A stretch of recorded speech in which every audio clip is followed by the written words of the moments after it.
The peasant also told us something, my assistant said. I recall it now, he added, and he paused. And I listened. Do you know, my assistant said, looking at me oddly as he did so, I remember that thing the peasant told us before we released him. As my assistant remembered what the peasant told him, I began to wonder if he was fabricating.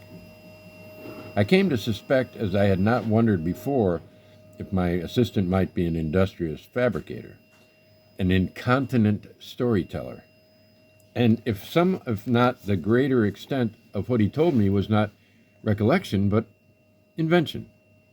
It came to me that his materials were not so much memories retold with peculiar clarity, but experiences of our time together that served to detonate reactions in his mind. These were used to inspire his telling, warped somehow by his innards into a malicious untelling, or otherwise telling, of what he saw. If so, it was all of it mixed with memories and other tellings that he had been told but was not tied to them. He was incontinent either way, but this could change how I received his incontinence, I thought. Incontinent recollections are received differently to incontinent inventions. Each has its own evaluative realm, its own norms, and its own limits. In the world above, incontinent inventions are generally received better. I believe they are at times lauded, whereas incontinent recollections are more typically suffered under duress. But in this world below, the evaluative order is upturned and incontinent recollections were easier to bear. They held less threat of messing with my understanding of our predicament. Those are the words of the person you assume is the main character of the book, which starts with a surveying manual, field notes, instructions on how to take them, how to keep your notes. There's a little notebook sketch there, and how to sketch, and all of that. And our main character is a surveyor, and he is in some place where there's a giant boulder, and there are people who are trying to move the boulder. They're fabricating with incontinence rope that they use as a group to move the boulder. On top of the boulder is a stylite. Yeah, I looked it up too. It's a sort of god or goddess, priest or priestess of the structure or the place. I'm not sure. I didn't look much into it. But it's a being that stands on the boulder and tries to communicate with the people who are moving the boulder or not moving the boulder, as the case may be. Now, the thing is, the assistant that is referred to here, who we don't ever know, I don't want to ruin the ending for you, but, why not? We don't know if he's an incontinent recollector. But you got incontinent 1, 2, 3, 4, 5, 6, 7, 8 times in half a page. I think that's worth reading. There are other things worth reading. This is a book by Ansgar Allen, who I've come across recently, and he's published by, I believe, I thought this was Equus Press. Is it Equus Press? I think it's Equus Press. No, it's Schism. Well, Equus Press publishes some of Ansgar Allen, I believe. They also publish Louis Armand, and as the big small press month is coming, March, that's one that we should know. I've contacted the folks at either Schism or Equus. I think Equus for sure, but I'm not sure if they've broken off into Schism. And if they have, they also know that C.S. Miller is the place to send your books, because he's going to be speaking about small press books. Now, this book by Ansgar Allen as a very one of the more interesting narrative treats. You have a surveyor who's talking or writing or whatever, narrating a novel, but he needs someone to help him and to carry his theodolite and rods and so on. And he picks one boy. You don't get much of a description of the boy, but he's not great at holding things. Occasionally he drops them. He does get better as time goes on. Where are they? Somewhere. The rift. There's a rift. And that's interesting because you're wondering, is this the Rift Valley? And, but I don't think it is. And the rift is described in various ways that probably violate the instructions of the surveying manual, because you don't really get a great idea. But it's a book not really just about space and the quartering of it and the having of it and the not having of it. But after you get into the book a little ways, and this guy's described what he's doing and that he's chosen this person he didn't know to be his assistant, and eventually the assistant starts talking about his last job. Yeah, my last job. He was working in, imagine as I did, a Bruegel peasant zone.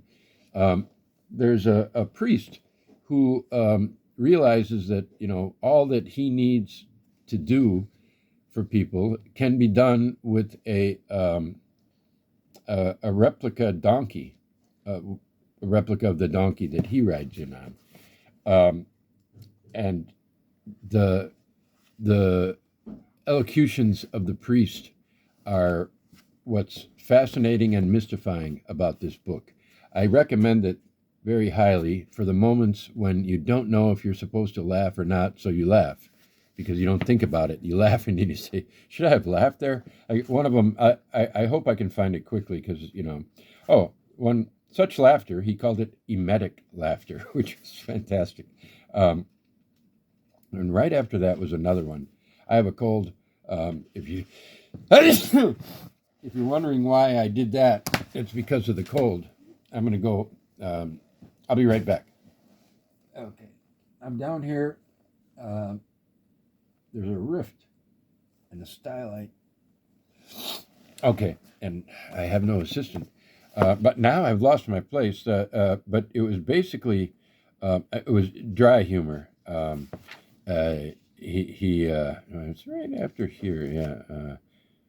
Okay, it's about, oh boy, can't find it, and it's funny. It's of the three that I thought I'd read.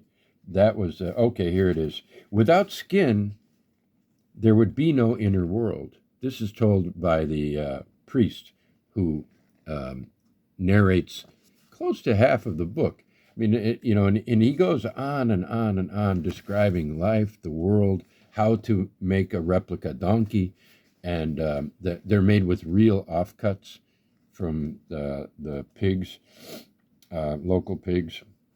And there was one more thing I wanted to read. This is because there's not a story here to tell in a straightforward way. The story is in the notions of the priest, in your relationship with the characters. Are they crazy, or am I crazy? And my conclusion is that if I read this again with a view to finding out who's crazy, it'll be like it's a coin flip. Maybe today it'll be me, tomorrow it'll be the priest, and the Lord. Probably always the Lord. It's a feudal society. The Lord eventually desired his own reproduction, my assistant recalled. As the Lord entered the workshop, he said he would not have it ride on a donkey. That was the first we heard of his desire. He came to tell us that we were to remake him, the Lord, from animal flesh, but he did not begin there as one might expect, fixating instead on this detail about how the Lord would ride. The Lord came in through the workshop door with the words, "But not on a donkey." We stood about the workshop, halted in our archives, and the Lord said again, or activities, halted in our activities. And the Lord said again, more slowly, now he knew he had our full attention. "But not on a donkey, I tell you. Not on a donkey," he repeated.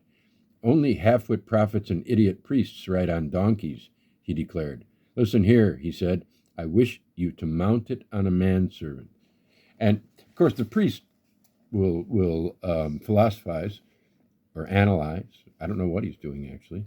But it's all fascinating, and you know, throughout the book, I wanted to say this is somewhat like a Beckett novel, but it's not really at all. It's but it might be. I guess in that recording will be stopped and saved when you answer the call. Okay. Well, I'm not going to answer the call. I'm just going to finish the recording. I don't know if you can see me, but there's something in there saying that I've got a call. But I'm going to finish this fairly quickly. I wanted to say something about the books that are coming up from our press. And I wanted to say maybe a little more about Ansgar Allen. He's got several books out. And my next one, it's across the room. Looks like a really, really interesting one. But look up Ansgar Allen and see what's available. They're all small press, and these are nicely made. And the title, Black Vellum. I thought about it a lot, and I'm not sure. I don't have a theory. And I guess as a writer myself, I always think, if somebody says something bizarre and wrong about one of my books, I'm just going to live with it. What do I care? If someone says something about one of my books, I think, oh, somebody said something about one of my books. Isn't that great? But I don't care if they get it wrong. And I don't think Ansgar Allen would get it wrong. But maybe it's insecurity. Maybe I'm afraid that Ansgar Allen is going to laugh at what I get out of his book. Well, you read it and talk to me about it. I mean, this is fascinating stuff, very well written. You get the sense of